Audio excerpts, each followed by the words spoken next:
Assalamualaikum, salam sejahtera.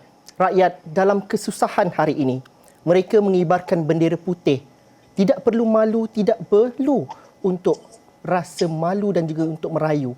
Inilah situasinya pada hari ini. Satu aksi ataupun babak yang kita rasakan sedikit komedi, sedikit lawak ketika filem P. Ramlee. Namun itu dia realiti masyarakat pada hari ini. Itu perbincangan kami dalam dialog Tiga Penjuru pada minggu ini. Bagaimana kita membantu rakyat, bagaimana kita dapat bersatu. Itulah perbincangannya.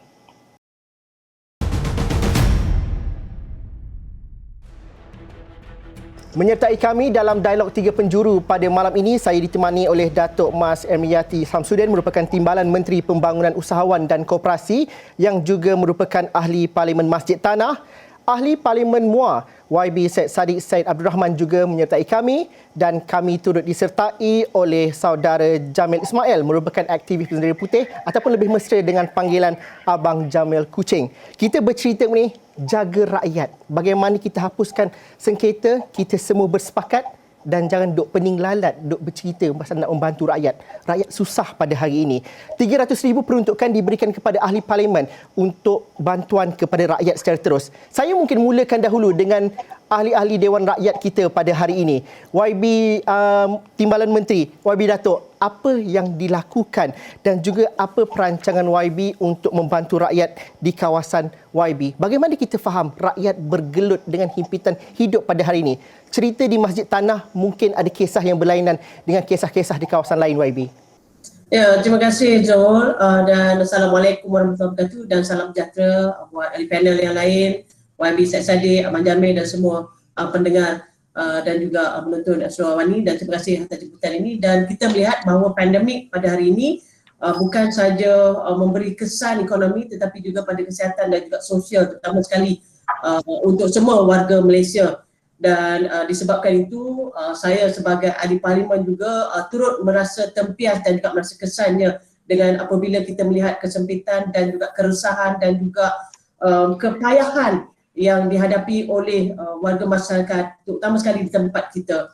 Baik itulah saya apabila kita cerita tentang kepayahan dan juga bagaimana untuk kita terus membantu dan memberikan khidmat pada mereka ini, bukan hanya kepada saya Zul, saya tekankan juga ianya kepada seluruh tim di bawah Pusat Khidmat Parlimen Masjid Tanah, seluruh tim di warga kerja Medak dan juga untuk tim sukarelawan yang berada di bawah naungan Parlimen Masjid Tanah. Kenapa? Kalau kita saja, kalau saya seorang ni yang faham, tapi kalau tim di Pusat Khidmat saya tak faham, maka servis itu tidak sampai ke akar umbi. Jadi apabila yang itu perkara pokok Zul, maksudnya bukan hanya saya saja perlu ada perasaan itu, bukan saja saya yang perlu ada khidmat begitu, tapi the whole team, supaya sentimen dan juga apa juga yang kita dapat dan terus kita berikan dengan jiwa dan raga kita pada orang yang membantu. Baik itulah, saya ucapkan terima kasih pada Amat Muhammad Perdana Menteri di atas segala peruntukan yang telah diberikan dan untuk pengetahuan saudara Zul dan juga semua. Untuk Pusat Khidmat Parlimen Masjid Tanah memang kita dah beri maksudnya bantuan kit makanan bukan hanya bila PM bagi peruntukan, tetapi sebelum ini sekalipun. Malah bukan itu saja, tetapi untuk saya di Parlimen Masjid Tanah kita memberikan pampers, lampin pakai buang. Sejak daripada saya awal menjadi ahli parlimen, kita bagi tiap-tiap bulan. Di Parlimen Masjid Tanah ada lebih kurang 450 orang penerima lampin pampers lampin pakai buah ini, dan kita berikan 2 untuk setiap bulan untuk mengurangkan maksudnya perbelanjaan mereka, walaupun benda tak banyak dalam 30-40 ringgit, tetapi sekurang-kurangnya dapat memberi. Selain daripada itu juga kami turut memberikan katil. Kita bagi katil secara pinjaman Zul, supaya maksudnya nak bagi katil orang tengah sakit dan sebagainya, katil kita bagi pinjam, dan juga untuk mesin oksigen. Itu dari sudut kesihatan, dari sudut makanan, tetapi bagaimana dari sudut sosial. Saya juga melihat dari sudut sosial juga penting. Sebab itu saya tidak menidakkan dan tidak meninggal pun dari sudut pendidikan anak-anak. Okey. Sebab itu kita walaupun dalam pandemik ini anak-anak dalam waktu yang sukar, kita tengok mereka tak boleh nak pergi sekolah, tapi kita bekalkan macam apa YB Syed Saddiq buat. Masjid Tanah pun sama juga. Thank you YB. You have banyak di Parlimen MUA. Jadi kita pun bagi tablet. Ada juga kita, tapi tak banyak lah. Maksudnya kita tak bagi banyak laptop, tetapi ada. Begitu juga kita bagi pada sekolah-sekolah yang mana untuk sektor pendidikan ni saya habis lebih kurang 750,000 untuk kita berikan pada sekolah-sekolah untuk PDPR dan juga untuk meraihkan mereka yang cemerlang dalam pelajaran selain daripada untuk mereka sambung belajar. Jadi saya lihat itu antara perkara yang saya lakukan, tim saya lakukan, dan bukan itu saja, saya juga nak highlight usaha sukarelawan Masjid Tanah saya wujudkan smart yang mana mereka ini dapat membantu reach mereka yang kadang-kadang saya tak jangkau. Pusat khidmat saya berapa kerat lah kawan yang saya ada, betul? Sebab itu saya rasa bersyukur sangat tim smart saya yang ada ini, mereka ini yang membantu dan saya cakap please fokus. Maksudnya dari segi sudut bantuan, makanan dan sebagainya mungkin saya boleh bagi, tapi yang ni saya minta diorang please fokus untuk vaksin. Jadi diorang yang call, diorang yang bantu untuk mereka dari segi logistik, kita collaborate dengan persatuan taksi. Sebab persatuan taksi pun tak jalan. Jadi bila kita collaborate dengan persatuan taksi, dia pun dapat income dan sebagainya. Orang kampung, OKU dan sebagainya, ibu mengandung dapat kita bawa ke pusat vaksin. Itu antara perkara-perkara saya sebagai wakil rakyat, saya buat ini adalah untuk sama-sama mengurangkan keresahan, mengurangkan kesepitan walaupun tak banyak, tetapi sekurang-kurangnya dapat memberikan sedikit sinar dan juga seniman untuk mereka. Itu cerita di Masjid Tanah, tapi ramai juga tahu apa cerita di Muar. Tapi YB Syed Saddiq tunggu dulu kerana saya nak tanya kepada Abang Jamil terlebih dahulu. Kerana alhamdulillah kalau Masjid Tanah ada YB sebegini, ada wakil rakyat seperti ini, mungkin keresahan dan juga kesempitan hidup itu dapat dikurangkan. Akan tetapi Abang Jamil, kenapa ada yang wujudkan inisiatif bendera putih ini? Apa realiti sebenar masyarakat? Kerana kita bukan masyarakat yang suka meminta-minta dan mereka yang susah ini bukannya azalinya mereka susah. Kami bawakan kisah di Astro Awani, masyarakat yang berada di M40 jatuh ke B40. Mereka yang berpendapatan lebih 5,000 sebelum ini berkereta agak selesa, tetapi dalam sebulan dua ni mereka tak ada pendapatan. Mereka malu untuk meminta. Apa realiti sebenar di sebalik inisiatif bendera putih ini dan bagaimana impaknya setakat seminggu yang lalu? Okey, pengalaman saya membantu orang, saya buat sendiri. Saya buat sendiri ni, kadang-kadang saya tulis dalam Facebook saya, okey, saya nak bagi 1,000 papan telur kepada orang susah. Jadi ada macam-macam, I can say, peminat saya, penyokong saya, dia orang menyumbang sama. Jadi dia orang minta nombor akaun, dia orang bagi. Okey. Cara saya satu, saya bukan jenis bungkus, okey panggil orang mari ambil, tidak. Okey. Saya lebih suka saya sendiri bawa benda tu. Okey, contoh 1,000 papan telur, okey saya cakap beratus. Beratus, kalau 1,000 mesti 1,000 orang lah. Kemudian kita tengok ada orang berdiri dekat-dekat tengok. Saya tanya kenapa? Saya kata nak minta telur. Kalau nak minta telur kenapa tak berani? Kita takut. Pasal pada saya, kalau saya membantu, saya tak kira bangsa, saya tak kira agama. Okay, I don't care lah dia bangsa apa, ke agama apa, you susah, saya bantu you. Jadi kadang-kadang dia orang ni takut. Dia orang takut nak meminta, dia orang macam, oh saya ni orang Indonesia, takkanlah saya nak minta kan. Tapi saya punya prinsip lain. Kedua, ada juga yang malu nak ngaku, dia hantar mesej dekat Facebook. Okey, saya punya cara, okey, saya akan pergi rumah dia, saya akan periksa sendiri. You like it or not, saya tak pedulilah. Saya masuk dia punya rumah, saya buka peti sejuk you, saya tengok apa yang you perlukan. Okey, lepas tu saya kata, pergi kepada 99 yang terdekat, book sekian-sekian time, saya tunggu di sana. Setiap orang selalunya saya bagi, okey, untuk awak RM200. Awak ambil apa-apa barang dapur di rumah yang awak perlukan. Maknanya bila saya tengok macam ni, dia orang tak bolehlah nak ambil benda-benda yang tak sepatutnya kan. Jadi dia hanya boleh benda-benda yang perlu untuk keluarga dia, go ahead itu. Tapi itulah masalah dia. Ada orang, sorry lah kalau saya terpaksa cakap, ada orang dia susah tapi ego ada. Masih ada ego. Ada yang malu. Ada yang tak suka meminta-minta. Itu salah satu sebab dia. Jadi oleh itu inisiatif seperti kita meminta mereka mengibarkan bendera putih supaya kita concern dan juga tahu.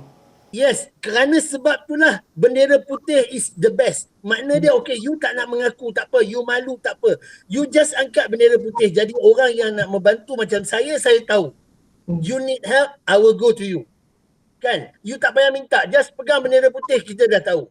Tapi Tapi lagi satu, saya pun ada berpesan, bila you gantung bendera putih, kita dah bantu you, you dah dapat, cukup you turunkan bendera putih. Biar orang lain pula. Kan? Janganlah A sampai Z, you je gantung bendera putih. Kalau 1,000 orang main you, 1,000 orang you ambil. Kita jujur kan, kita orang yang nak membantu ni kita jujur, you yang menerima pun you kena jujur. Abang Jamil, itu dia. Abang Jamil, susah tak nak membantu masyarakat ini? Kerana kadang-kadang apabila kita dah buat kerja satu, nanti lebih ramai lagi tanggungjawab dan lebih banyak lagi tanggungjawab yang kita kena pikul dan kita mungkin ada kekurangan dan juga sekatan-sekatan yang lain. Jadi bagaimana Abang Jamil, susah tak nak membantu masyarakat ni sebenarnya pada hari ini? Okey, prinsip saya macam ni. Siapa yang hantar mesej dekat Facebook, saya tolong dia tapi saya pesan dekat dia, you tak payah cerita dekat orang. Okey, biar saya sendiri cari orang susah. Saya tak mau orang susah cari saya. Okey, at least bila saya cari, saya tahu orang tu betul-betul tak susah. You nak saya tolong you, you benarkan saya masuk rumah you, saya pergi sendiri ke dapur you, saya tengok. Pasal saya cakap terus terang lah, mungkin ada rezeki sikit-sikit saya berilah kan. Saya pun bukan orang kaya, saya tak ada peruntukan macam YB Menteri dengan YB kan. Jadi saya usaha sendiri. Dengan bantuan sikit kadang-kadang daripada peminat saya daripada luar negara, dia orang bagi. Jadi saya beli barang, saya bagi. Yang mana saya mampu. So saya pesan kepada orang yang saya bantu, okey saya dah tolong awak cukup. Awak jangan cerita-cerita kat siapa, jangan call, jangan bagi nombor saya. Itu cara saya. Setiap individu ada cara yang masing-masing dan juga cara yang berbeza. Abang Jamil kata dia tidak ada peruntukan seperti YB Syed Saddiq. Mungkin dapat ceritakan, sepatutnya bukan orang susah jumpa untuk meminta bantuan. Mungkin wakil rakyat yang perlukan bantuan. Susah tak nak dapatkan data, susah tak nak dapatkan perincian dan juga masalah mereka ini. Mungkin kita perlu fahami juga apa yang mengekang seorang wakil rakyat untuk mengetahui masalah di tempat mereka, satu. Dan seterusnya ialah 300,000 yang diperuntukkan. Apa cara dan juga mekanisme yang YB Syed Saddiq akan lakukan nanti? Perincian telah pun ditetapkan oleh kerajaan, 18 barang yang harus diberikan melalui food basket untuk membantu dalam 3,000 keluarga.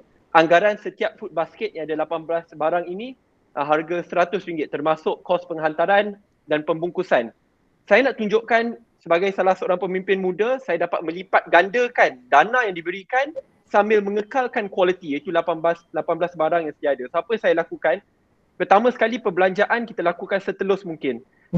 Kita hubungi terus semua pasar raya pemborong terbesar, dapatkan quotation, runding dengan mereka, pastikan mereka berikan dana CSR sekali dan pada masa yang sama janji daripada saya untuk mempromosikan pasar raya mereka sebaik mungkin. Kedua, saya juga adakan kolaborasi dengan syarikat penghantaran ataupun The Lorry yang dikenalikan oleh salah seorang pemimpin muda, saudara Nadir, untuk pastikan kos penghantaran dia dapat bantu supaya kita dapat sampaikan kepada keluarga-keluarga yang betul-betul memerlukan. Sebab itu apabila kerajaan memberikan 300,000 untuk 3,000 keluarga, alhamdulillah daripada kos setiap orang RM100 dengan 18 barang, selepas saya runding berkali-kali, dapat turunkan kos daripada RM100 ke RM55 dan tetap kekalkan 18 barang. Dan apabila kita ambil kira kos pembungkusan, penghantaran, volunteerism, setiap satu keluarga RM60, 18 barang. Kita dapat penjimatan RM40. Apa kita lakukan dengan penjimatan ini? Daripada kita hanya dapat berikan kepada 3,000 keluarga, sekarang saya dapat sampai ke bantuan kepada 5,000 keluarga yang kita akan sampaikan secara bersasar, pergi ke lokasi-lokasi khususnya di kawasan luar bandar, buka lokasi tersebut supaya orang boleh hadir, dan bagi kawasan betul-betul the rural heartland, kita akan hantar tim sukarelawan untuk pergi pintu ke pintu.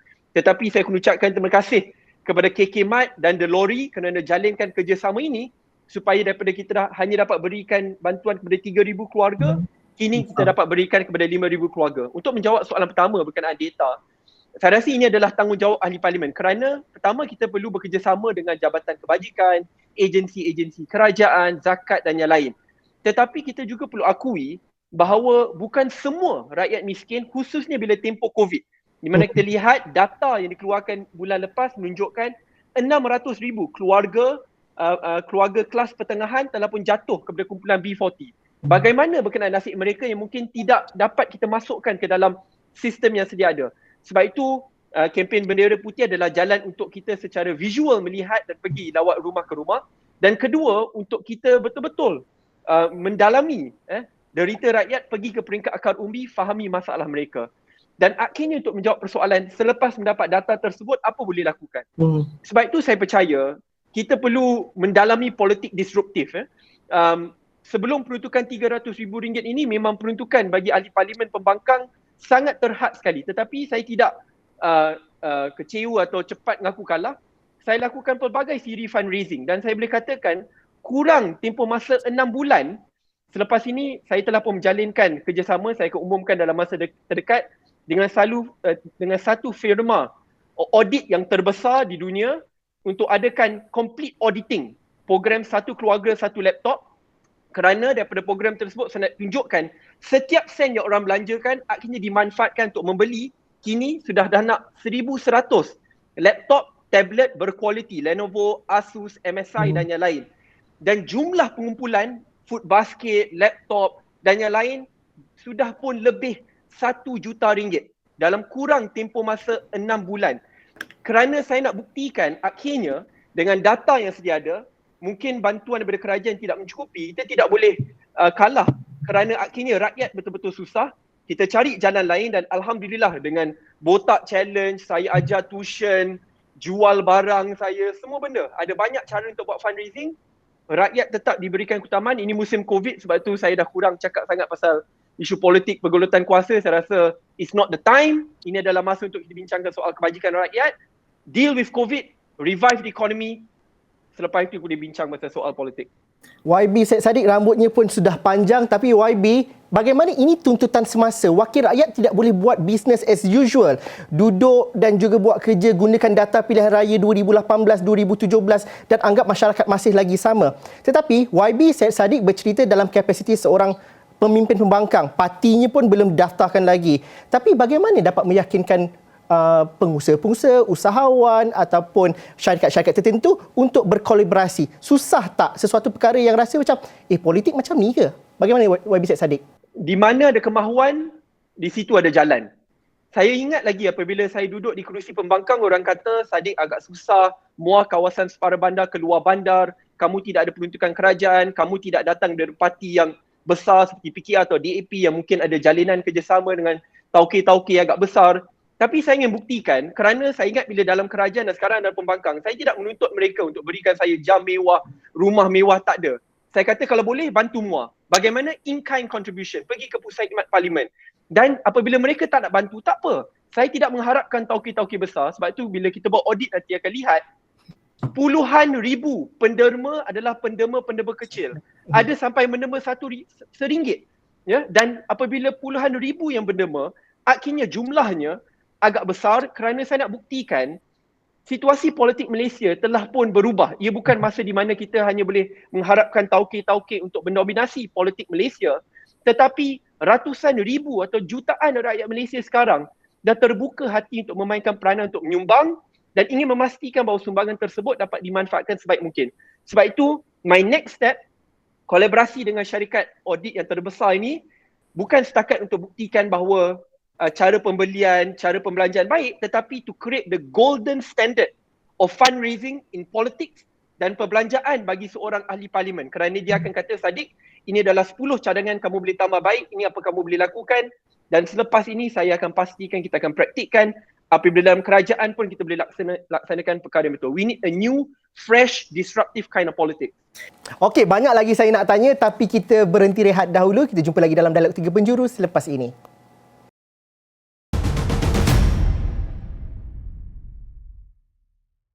Bertemu lagi dalam Dialog 3 Penjuru. Kali ini kita bercerita jaga rakyat, semua sepakat jangan pening lalat bersama dengan 3 orang panel kita pada hari ini. YB Datuk Mas, mungkin ada yang mengatakan bahawa posisi di belah kerajaan memegang jawatan sebagai timbalan menteri mungkin adalah hamparan kapet merah untuk seorang wakil rakyat untuk membantu rakyat ketika COVID. Adakah benar persepsi itu dan bagaimana kita fahami cabarannya bukan mudah ketika COVID ini? Kita bercerita mengenai masyarakat yang dahulunya mungkin senang tetapi hari ini dihambat dengan kesusahan kerana tidak dapat keluar bekerja, anak-anak perlukan laptop, pendidikan tidak terurus, kesihatan menjadi ancaman utama. Bagaimana cerita di Masjid Tanah dan juga secara peribadinya, YB Datuk Mas? Persepsi, senanglah YB timbalan menteri kerajaan senang. bagaimana persepsi itu, adakah benar? Kalau nak katakan pasal persepsi adalah bergantung pada persepsi masing-masing. Dan saya pernah berada waktu di kursi bebas, tidak dapat peruntukan masa itu daripada pembangkang, saya bebas, sama juga.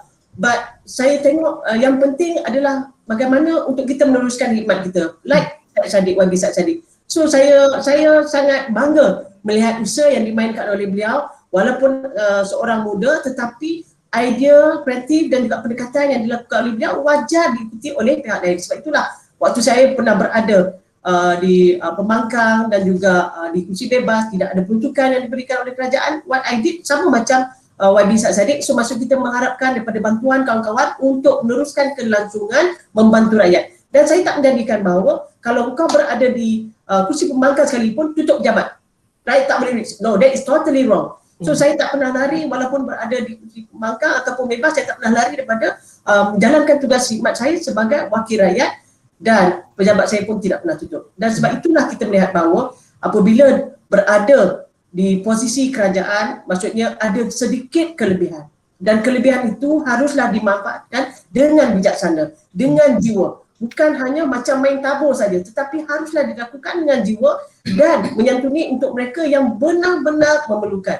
Dan macam apa yang dilakukan oleh YB Said Saddiq, maksudnya di collaborate dengan peruntukan 300,000, well done. Dapat menyantuni lebih, maksudnya lebih 5,000. Apa pula saya? Dengan 300,000 itu, saya telah kenal pasti, bukan maksudnya sebelum ni pun saya telah kenal pasti kedai-kedai kecil di pekan-pekan di dalam Parlimen Masjid Tanah, kedai-kedai runcit, maksudnya hidup segan mati tidak mahu, maka mereka ini kita jadikan sebagai yang memberikan supply barang. Memanglah barang mahal sikit, but at least kita dapat bantu peniaga-peniaga kecil ni. Kadang-kadang barang dia gula pun dalam 4-5 kampit saja, tetapi macam mana mereka nak survive? Jadi antara approach yang saya mainkan adalah dengan berkongsi rezeki dan kita buat rotate. Mereka ni untuk bulan ni kedai ni kita dah ambil, dan kita pergi kedai lain pula. Jadi sekurang-kurangnya kita dapat membantu. Lain orang, lain caranya, dan apatah lagi dengan berada di posisi kerajaan, maksudnya dengan bantuan yang diberikan oleh Yang Berhormat Perdana Menteri untuk kita terus menjalankan gerak kerja itu, yang itu lebih utama bagaimana approach dan juga strategi untuk kita bukan saja main tabur saja, tetapi ianya haruslah dengan pendekatan berkesan dan melibatkan seramai pihak yang mungkin. Bukan hanya kita saja, sebab macam saya cakap tadi, kalau nak mengharapkan pusat khidmat Parlimen Masjid Tanah, berapa kerat sajalah warga kerja yang kami ada. Sebab itulah kita collaborate dengan pemimpin masyarakat, dengan warga belia, dengan anak muda, dengan NGO, dengan pihak frontliners dan sebagainya, kerana mereka inilah yang membantu untuk memberikan maklumat dan juga untuk sama-sama panjangkan whatever servis ataupun khidmat yang kita ada di pusat khidmat Parlimen Masjid Tanah. Dan kalau tak sebut pasal bendera putih tadi Zul, dan saya tidak menidakkan tentang ADD, saya tidak objek pun, tetapi it's a part of option yang ada untuk di setengah-setengah kawasan. Okey, kalau macam Masjid Tanah ni, daripada laporan yang saya terima hanya ada 3 saja bendera putih yang dinaikkan. But it's good. Sekurang-kurangnya apabila ada bendera putih, tengok sebenarnya kita terus react dan tim kami pun turun, rupanya memang dia bukan orang Masjid Tanah pun, tetapi rupanya orang Sembilan, orang Park Dickson. Tetapi tak apa, like YB Said Saddiq, kita tolak tepi ideologi mereka orang mana pengundi atau tidak, kita bantu. Jadi macam Abang Jamil cakap tadi pun betul juga Abang Jamil.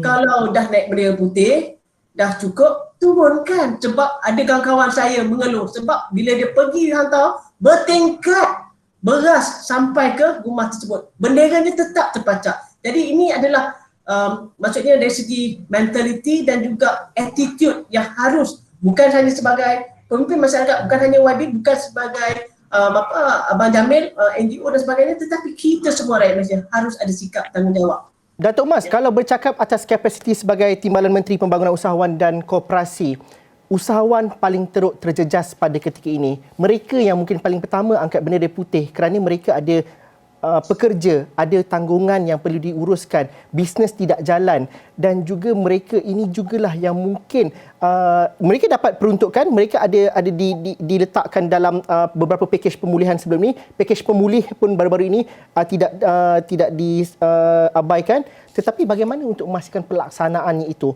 Kerana mereka perlukan bantuan segera. Kadang-kadang mungkin daripada segi prosedur birokrasi dan sebagainya, mungkin sedikit mengambil masa. Tapi kita juga di Astro Awan ini juga menerima aduan daripada usahawan-usahawan yang dahulunya berjaya kita temu bual, tapi mereka kata kali ini susah untuk kita fikirkan masa depan. Untuk memikirkan bulan depan pun tak tahu apa hala tujunya. Sebagai Timbalan Menteri, bagaimana kita nak memastikan bahawa tidak ada yang ketinggalan dan kita dapat bantu usahawan-usahawan ini segera? Okey, Zul, sebenarnya kalau kita tengok macam-macam yang telah pun kerajaan umumkan, daripada prihatin, penjana, pemerkasa dan juga hari ini pemulih. Jadi macam-macam perkara. Tak perlu pergi banyak, Zul. Saya tadi dekat pejabat, kebetulan saya dekat Pusat Khidmat Parlimen Masjid Tanah, tiba-tiba datang seorang, dia kata kebetulan YB ada, dia kata nak jumpa. Saya tengok, saya pun terperanjat, dia dengan apron datang kat meja saya ni, dia jumpa, saya cakap, ya kenapa? Rupanya dia ada kedai makan dan dia sangat terkesan apa yang dijual kadang-kadang tak habis pun. Malah dia belanja modal pun dah tak ada. So saya terangkan apa benda-benda yang ada dan juga bantuan-bantuan yang kita berikan. Rupanya dia dah pergi tetapi dari segi pelaksanaan itu tidak berlaku. Okay? Dan ini sebenarnya saya minta bantuan daripada semua pihak. Maksudnya saya tak boleh, maksudnya mungkin di Medek tidak cukup maklumat tidak dapat sampai, tetapi melalui platform seumpamanya yang Astro Awan ini berikan pada kami pada hari ini, alhamdulillah, jadi sekurang-kurangnya dapat kita kongsikan mana daripada pelbagai inisiatif yang telah diumumkan oleh kerajaan, termasuklah dengan pemulih bawah ni 100 juta yang diberikan kepada usahawan-usahawan. Sebab kalau kita tengok daripada survey yang dijalankan oleh Kementerian Pembangunan Usahawan dan juga Koperasi, 54% mereka yang terjejas teruk. Dan ramai daripada jumlah tersebut, yang ini survey yang dijalankan pada bulan Mac yang lepas, survey itu menyatakan bahawa 90% sektor informal, maksudnya makcik Kia yang berniaga tepi jalan yang tak daftar di SSM dan sebagainya, jumlahnya lebih juta ni, 90% mereka ini yang memang sangat terkesan dan mereka mempunyai simpanan lebih 3 hingga 6 bulan saja.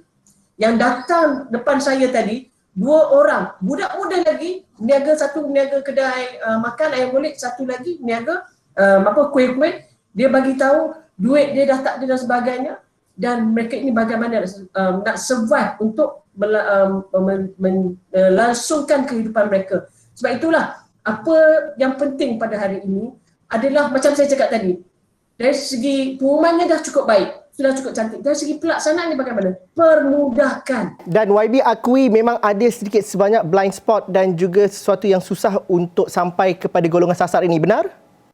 Apa yang berlaku depan saya tadi, ya benar. Saya tidak menyedakkan. Sebab itu kita harus update proses, memperbaiki proses untuk dipermudahkan. Jangan kau sulitkan. Dan itulah yang selalu yang saya tekankan kepada warga kerja di tim Medek dan juga di pusat khidmat saya. Sebab yang itu juga yang menjadi hasrat yang Mohd Menteri Pembangunan Usahawan dan juga Operasi dengan inisiatif contoh daripada Tekun. Dulu sampai lebih daripada 10 dokumen kau nak kalau nak buat pinjam hari ini 4 dokumen 7 hari selesai nak pinjam. Tak ada SSM, no problem. Kita bagi. Kerana ini mereka blind spot yang kita tutupkan dan juga untuk kita bantu. Permudahkan. Abang Jamil, kalau dapat saya tanyakan, apa bezanya masyarakat pada hari ini jika kita bandingkan ketika COVID-19 bermula pada awal tahun 2020? Bagaimana kehidupan mereka lebih susah lagi? Satu. Dan kedua, sebagai aktivis masyarakat yang berdampingan dengan masyarakat, adakah wujud persepsi bahawa masyarakat mengatakan bahawa mereka susah nak percaya kepada wakil rakyat ataupun platform saluran-saluran yang disediakan oleh kerajaan? Mereka rasa, susah nak dapat, lambat kena sign itu dan sebagainya. Dan mereka terus kepada aktivis-aktivis dan juga masyarakat di sekitar mereka. Adakah itu yang ditemui oleh Abang Jamil sepanjang sekian lama membantu masyarakat ini? Okey, waktu mula-mula PKP dulu, at least kita baru, PKP baru diserang. That mean orang masih ada simpanan. Orang masih ada duit simpanan. Adalah orang kata modal-modal sikit lagi boleh diguna. Okey, mungkin ada benda-benda yang tersimpan boleh diguna. Berbeza dengan sekarang, selepas saya rasa hampir dekat setahun lebih kita kena benda ni kan. Hari itu pun dilepaskan untuk orang bekerja pun bukan 100%. Jadi bila dia datang sekali lagi lockdown, orang betul-betul tersesak. Makna dia sekarang ni orang dah memang dah tak ada jalan dah. Okey? Ada yang sampai terpaksa jual barang hanya kerana nak beli makanan. Okey? Jadi sebab tu saya kata, maaflah kalau saya berterus terang ya, kepada orang politik, janganlah orang gantung bendera awak nak marah katakan dia memalukan awak ke. No need. Saya cakap terus terang lah. Kalau poin gantung bendera ni satu kelebihan kepada orang politik. At least awak tak payahlah nak tercari cari awak nampak ada bendera putih. Tolong. Jangan kata bila gantung bendera putih memalukan saya. Kan? Zaman sekarang zaman orang susah, memang susah sangat-sangat. Semua orang susah, tak payah cerita orang kaya ke orang miskin, semua susah. Kalau orang kaya susah, orang miskin lagilah susah kan. Ya.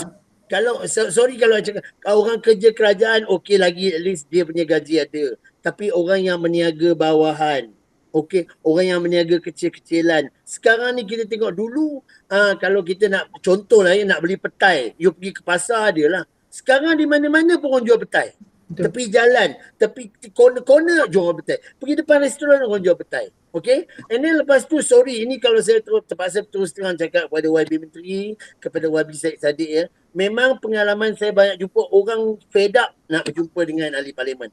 Dia kata terlampau banyak birokrasi. Kadang ahli parlimen tak birokrasi. Tetapi yang keliling ni terlampau banyak birokrasi. Okay? Saya cakap tu terang, kadang-kadang seorang ahli parlimen tu bagus. Tapi yang mengatur keliling dia ni, yang buat benda tu jadi susah. Okey, contoh macam kerajaan ada buat peruntukan itu, peruntukan ini kan. Permudahkan tu maksud dia janganlah nak kena itu, nak kena ini, nak kena. You kadang-kadang fikir tak semua orang bijak. Okey, saya pun tak kata saya bijak. Macam tadi YB Syed Saddiq, dia seorang ahli parlimen. Dia tahu nak pusing macam mana nak. Saya pula bersyukur kerana saya buat kerja amal ni dah dekat 30 tahun. At least orang kata ada juga manusia percayakan saya. Jadi bila saya kata saya besok saya nak bagi makan dalam 80 orang. Okey, jadi cara saya bagi tahu dalam Facebook, saya nak bagi makan 80 orang. Orang akan bagi tahu dia nak menyumbang, okey Bang Jamil saya nak bagi 10 orang. Okey, kalau saya kata satu orang RM10, 10 orang you bagilah 100 kan. Cara saya macam tu. Jadi permudahkan kita berjumpa orang, kita bagi, kita jangan menyusahkanlah. Sorry lah sekali lagi saya cakap, tak payahlah kita nak orang kata war-warkan sangat. Okey, kita nak bantu. Kalau kata itu dalam contoh kepada YB Menteri, kawasan YB Menteri, tiba-tiba ada pula orang lain nak bantu. Go ahead, open, bukakan dada kan. Jangan kata ini kawasan saya, kau tak boleh tolong. Ini negeri saya, kamu tak boleh tolong. Kita lagi tolong Abang Jamil. Kalau siapa-siapa nak tolong, betul tak YB Syed Saddiq? Siapa? Kita buka. Zaman sekarang ni zaman susah. Zaman memang betul-betul susah. Betul. Dan lagi satu nasihat saya lah. Ini nasihat saya ya. Okey, kalau rasa cuba usaha sama. Jangan kita asyik mengharap. Berusaha. Okey, berusaha cara nak buat macam-macam cara kalau kita rajin berusaha. Okey? Tak perlu nanti kalau saya cerita banyak orang kata saya memandai pula kan. Tetapi cuba tekatkan di hati, belajar. Okey, belajar. Orang bagi makanan, okey kita perlukan kita ambil. Sambil tu kita berusaha. Zaman sekarang ni banyak cara kita boleh berusaha. Ya? YB Syed Saddiq, kalau saya tanyakan dan juga ajukan soalan kita dan juga kita pergi ke fasa bahawa kita perlu akui, ahli politik perlu akui bahawa ada defisit kepercayaan terhadap ahli politik pada hari ini. Kerana setahun setengah kita berhadapan dengan COVID-19, selama itu jugalah kita bergelut dengan sengketa politik. Malah tidak keterlaluan kalau saya katakan bahawa YB wakil rakyat juga menghadapi cabaran untuk mendapatkan keyakinan daripada rakyat dan untuk didekati. Justru bagaimana ini dapat diubah? Bagaimana ini tidak menjadi batu penghalang kepada wakil rakyat untuk menyumbang?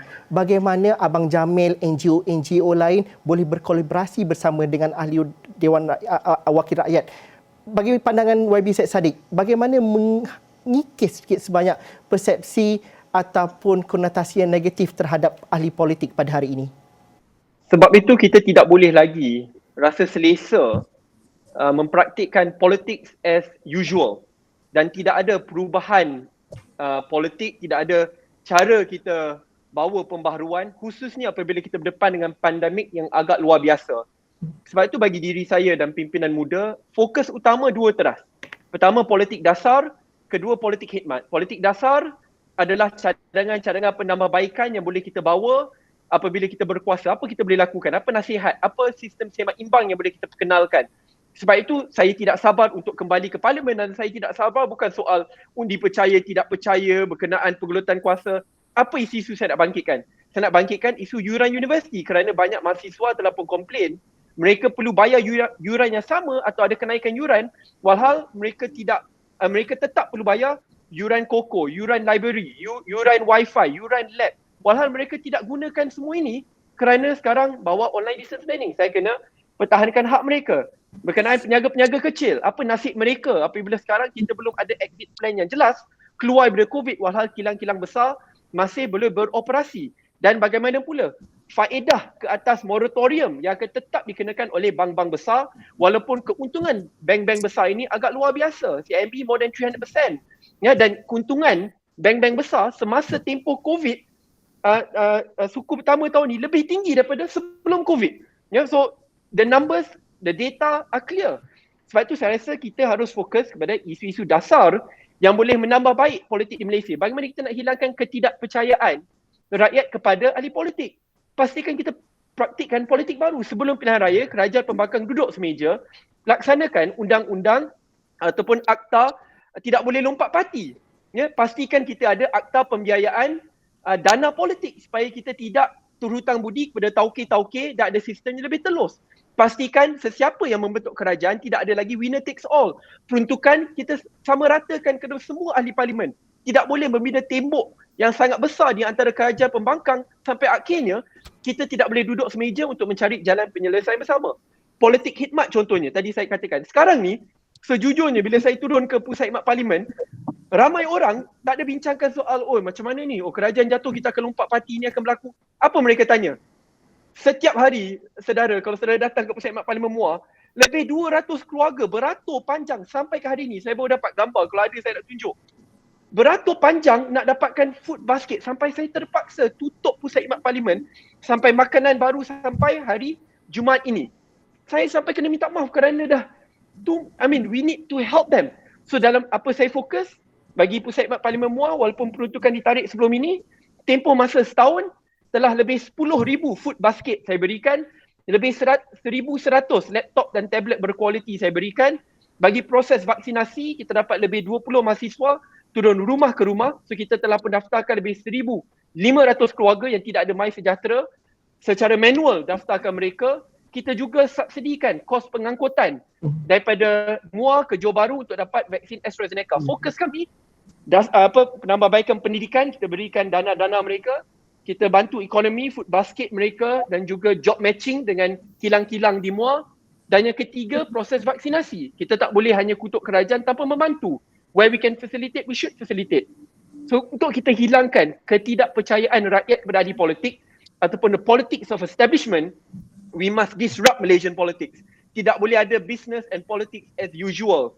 Cari jalan untuk praktikkan politik dasar dan politik khidmat. Itu jalan ke hadapan. Tapi YB bersetuju bahawa wakil rakyat bukanlah badan kebajikan dan perlu memainkan peranan sebagai pembuat dasar, tapi dalam konteks hari ini ianya sukar untuk diimbangkan antara keduanya. Saya setuju. Sepatutnya perlu diseimbangkan. Politik dasar harus diberikan keutamaan kerana itu adalah tanggungjawab hakiki kita di parlimen. Tetapi sambil kita melaksanakan dasar tersebut, penting untuk kita dekat dengan rakyat supaya kita boleh melihat pelaksanaan dasar. Saya beri contoh mudahlah. Kalau kerajaan telah pun melaksanakan janji untuk memberikan 150,000 laptop.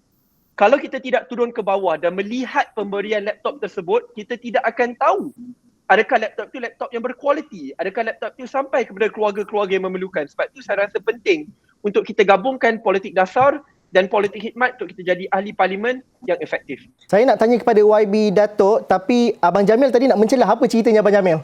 Bila kita bercakap tentang pembuat dasar ni, okey, dia contoh dia macam ni. Isu bendera putih. kalau betul-betul pembuat dasar ni dah betul-betul packer, bendera putih ni sepatutnya tak timbul. Okey, sepatutnya tak akan ada idea bendera putih sebab semua orang dah dapat bantuan. Sampai isu-isu kemiskinan berpanjangan dengan kita bicara tentang 80,000 orang sejak mula COVID pada tahun lepas hilang pekerjaan dulu sampai sekarang. Kemudian kita tengok contohnya, saya terpaksa baca pasal ini saya simpan. Okey, kita lihat di negara Eropah orang dah berduyun-duyun pergi tengok Euro. Dah boleh masuk pasal dia orang dah dapat vaksin. Tapi kita dekat negara kita yang jelas baru 2 juta orang dapat vaksin. Okay, sampai bila nak tunggu? Suruh orang berdaftar dekat MyJet Sejahtera. Tapi sorry lah kalau saya terpaksa cakap, pembuat dasar macam tak serius tentang benda ni. Jadi saya pandangan saya, tolong serius lah kalau betul-betul macam Syed Saddiq cakap, sedang YB Syed Saddiq, sorry I tak panggil YB. Kita Tak jangan apa, Saddiq okey. kita jangan bercakap pasal politik sekarang. Okey, saya bukan orang politik walaupun dulu mungkinlah sekejap kan, tapi saya tak peduli siapa pun perintah syarat, you buat betul-betul. Okey, I don't care who you are, just make sure that tak ada lagi orang mengempat tepi jalan, tak ada lagi orang kena halau daripada rumah pasal tak mampu bayar. Jadi saya minta be serious about this. Malulah kita tengok story, kita tengok apa Brunei dah free COVID. Okey, itu pandangan saya lah. Okey. Apakah penyelesaiannya? Apakah cahaya di hujung terowong? Itu perbincangan kami selepas ini dalam Dialog 3 Penjuru.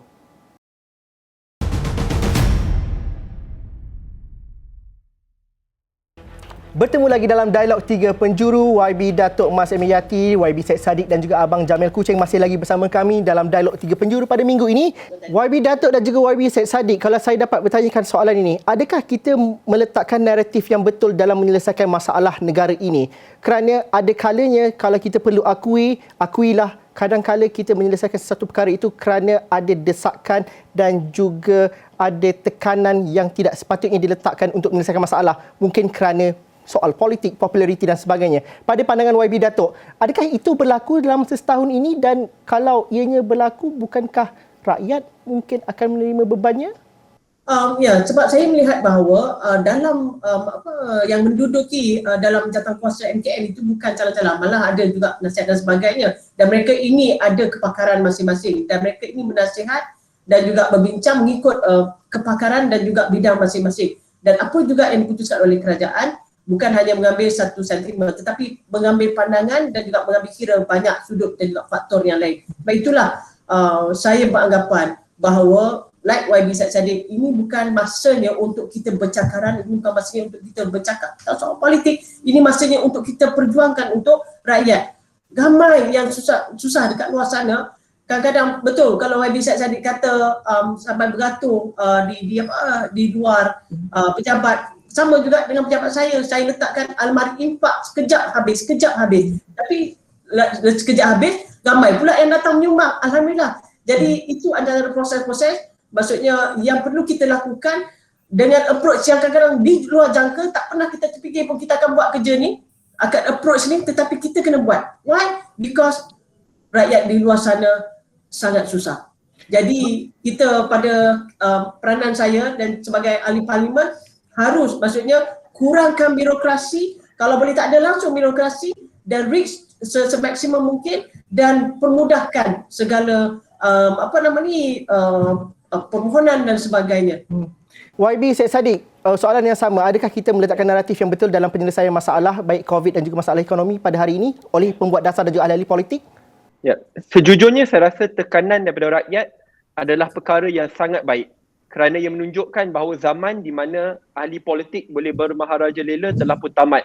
Kerana kita semua sedar bahawa tidak boleh ada mana-mana kerajaan, parti, ahli politik yang boleh berkuasa lebih 10, 15, 20 tahun. Akan berubah-ubah. Dan itu sangat baik kerana tekanan rakyat itu akan menyebabkan fastabikul khairat. Kita berlomba-lomba untuk melakukan kebaikan. Apabila saya lihat peruntukan saya kena tarik, saya tak ada terus I give up, duduk kat rumah, tutup pejabat. Tidak, saya nampak ahli parlimen kerajaan boleh berikan bantuan, saya bertekad cari jalan lain. pergi botak, ajar tuition atas Zoom. Lebih 1,000 orang hadir, setiap orang bayar RM200. Tu buat lagi. Banyak perkara tapi cari jalan lain yang agak unik, luar kotak sedikit untuk lakukan.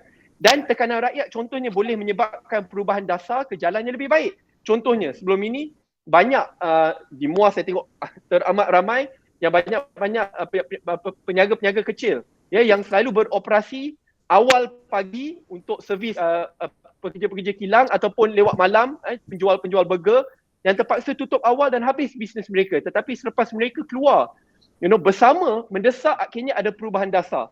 Cuma kerisauan saya dalam bab ini, dia perlu diseimbangkan. Bab pengendalian COVID, we must follow the data, we must follow the science.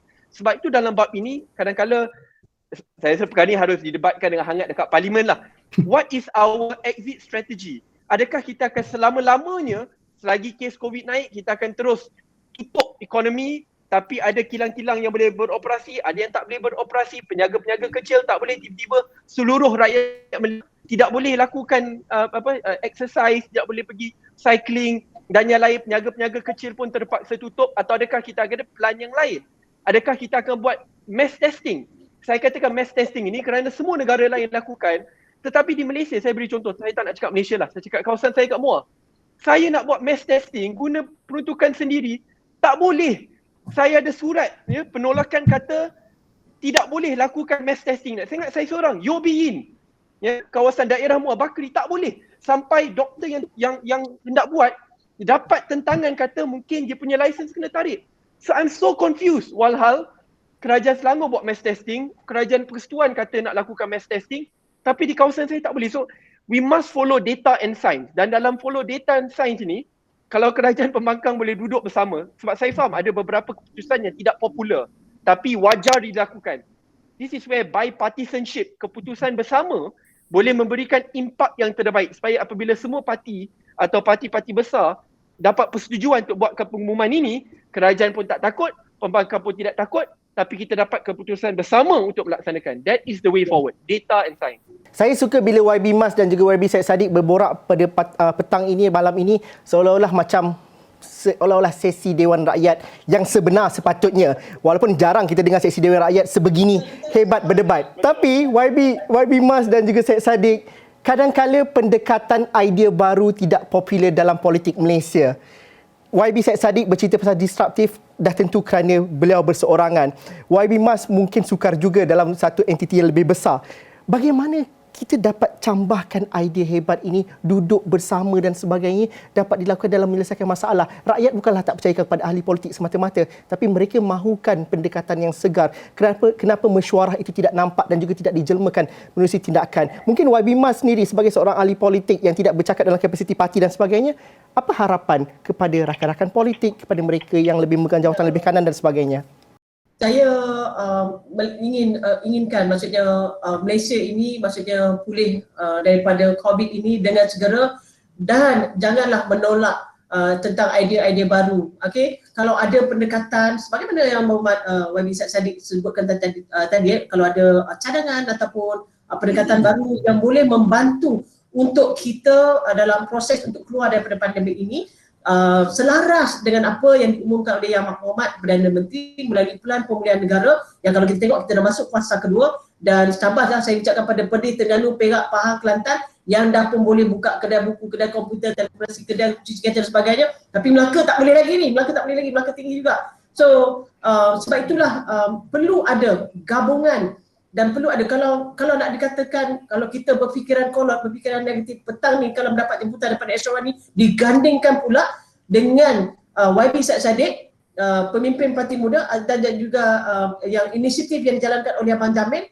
Kalau saya berfikiran tak boleh, tak dan sebagainya, saya tak akan berada. Tetapi because of why, saya nak kongsikan dan juga saya nak dengar pandangan daripada YB Syed Saddiq. Saya dan juga nak tengok bagaimana approach yang dimainkan oleh Abang Jamil. Sebab itulah saya perlu berada, dan perkongsian ini yang memberikan satu cerminan baru untuk rakyat Malaysia, untuk kita way forward untuk ke hadapan, lebih matang, lebih terbuka, lebih kuat bekerja untuk rakyat Malaysia.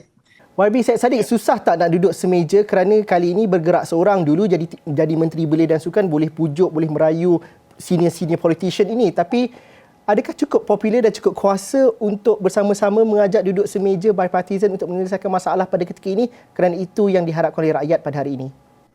Saya yakin kalau ahli politik tidak mengubah cara mereka berpolitik, akhirnya rakyat akan ubah mereka secara paksa. Dan saya boleh lihat perubahan trend politik di Malaysia, dan saya agak yakin bahawa kuasa di tangan rakyat dan desakan daripada rakyat itu sangat hebat sekali. Sebab itu kita lihat trend-trend di mana rakyat akan fokus kepada calon, bukan lagi kepada parti politik semata-mata. Politics of establishment sudah semakin lemah. Parti-parti politik yang agak besar semakin lemah, dan ketidakpercayaan itu akan menyebabkan ahli politik, parti politik perlu mengubah cara mereka mengamalkan politik. Sebab itu bagi diri saya, walaupun tidak popular atau walaupun kena kecam, sama seperti dahulu bila saya buat undi 18. Apabila kerajaan tidak ada sokongan 2/3, saya ingat lagi saudara, ya Allah, bila saya duduk berjumpa dengan Datuk Seri Najib, Datuk Seri Zahid, Tok Guru Hadi, saya kena kutuk begitu teruk dengan penyokong Pakatan Harapan dekat dalam kerajaan kabinet. Ya Allah, saya dimalukan kata ni saya idealis, budak-budak, tidak reti berpolitik, akan kena makan dengan buaya.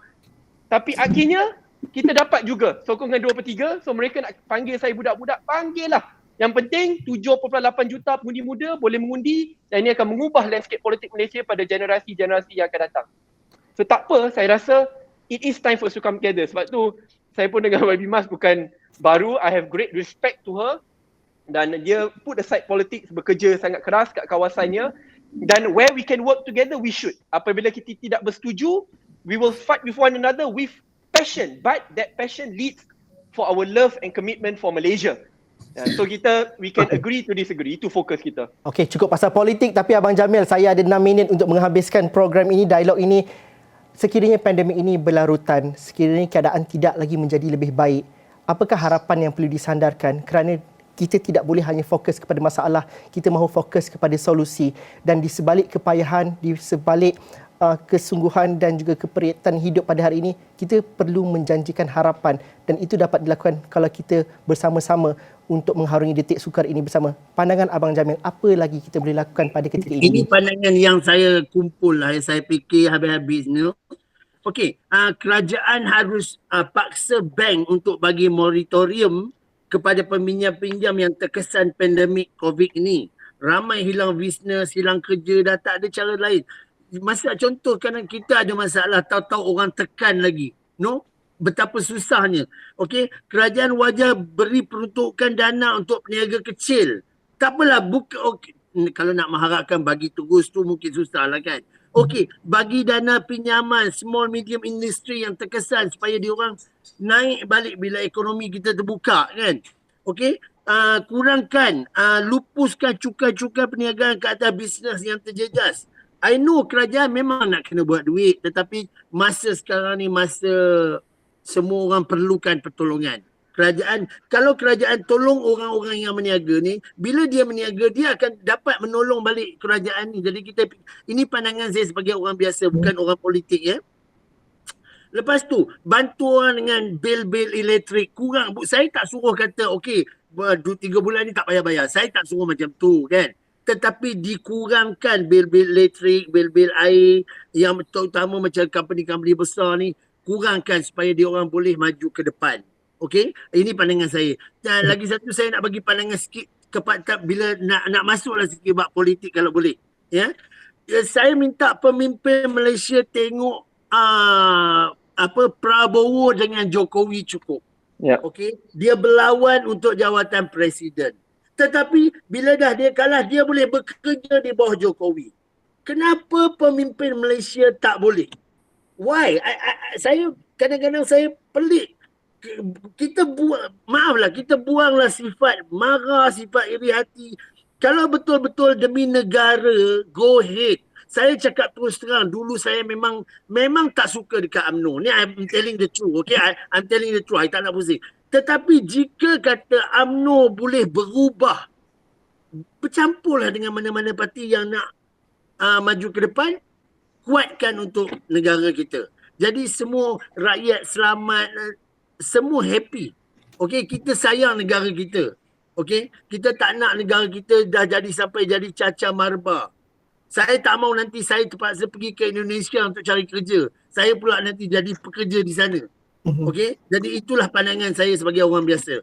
Abang Jamil, terima kasih. Harapnya pandangan itu dibawakan ke Parlimen juga nanti oleh YB berdua. Terima kasih juga YB Syed Saddiq dan juga YB Datuk Mas kerana sudi bersama kami pada petang ini. Harapnya diskusi dan juga idea yang baik ini juga dapat diangkat di Dewan Yang Mulia Dewan Rakyat itu nanti. Terima kasih kepada anda yang menonton. Kita bercerita bagaimana mahu jaga rakyat, membantu rakyat dan bagaimana kita mahu sepakat dan kita mahu menyelesaikan masalah, bukan mahu bertelingkah dengan masalah yang ada. Sekian saja Dialog 3 Penjuru. Assalamualaikum, salam sejahtera. Kita jumpa lagi.